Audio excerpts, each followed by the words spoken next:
નમસ્કાર, સંદેશ ન્યૂઝના ડિજિટલ પ્લેટફોર્મમાં આપનું સ્વાગત છે અને હું છું આપની સાથે માલવી।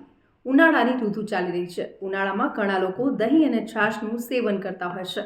લોકો ઘણીવાર ઠંડી છાશ અથવા દહીંનું સેવન ભોજન સાથે અથવા તો પછી કરે છે। આ બંને શરીરને ઠંડક આપે છે। દહીંમાંથી બનેલી છાશ તમને ઉનાળામાં કૂલ રાખવામાં વધુ હેલ્પ કરે છે। આયુર્વેદમાં પણ કહેવાયું છે કે છાશ પચવામાં ખૂબ જ સરળ છે, જ્યારે દહીં ભારે હોય છે। દહીં શરીર પર ગરમ અસર કરે છે। તો હવે તમારે એ જાણવું ખૂબ જ જરૂરી છે કે ઉનાળામાં તમારા માટે દહીં કે છાશ કયું બેસ્ટ અને ફાયદાકારક છે। દહીં અને છાશ પ્રોબાયોટિક્સ છે, જે આંતરડામાં સારા બેક્ટેરિયાને જન્મ આપવાનું કામ કરે છે।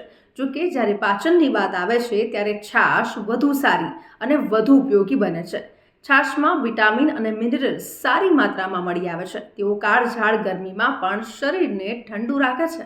છાશ પીવાથી શરીરનું તાપમાન બરાબર રહે છે અને જો છાશને જીરું પાવડર, મીઠું, હિંગ અને આદુ સાથે ભેળવીને પીએ ને તો ફાયદો થાય છે। જે લોકોને પાચન શક્તિ મજબૂત અને સ્વસ્થ હોય છે તેમને દહીં ખાવાની સલાહ આપવામાં આવે છે, પરંતુ દહીં ખાવાથી વજન વધે છે અને તેથી જ આવા લોકોને વધુ પાણી અને ઓછું દહીં ખાવાનું કહેવામાં આવે છે। દહીંની તાસીરને આયુર્વેદમાં ગરમ તરીકે બતાવવામાં આવી છે। દહીંમાંથી છાશ પણ બનાવવામાં આવે છે। તેના ફોર્મ્યુલેશનને કારણે તે ઠંડુ રહે છે અને એટલે જ ઉનાળામાં દહીં ઓછું અને છાશ વધુ પીવી જોઈએ અને આ મસાલેદાર છાશ પીવી એ પણ વધુ ડિલિશિયસ એન્ડ હેલ્ધીયર છે।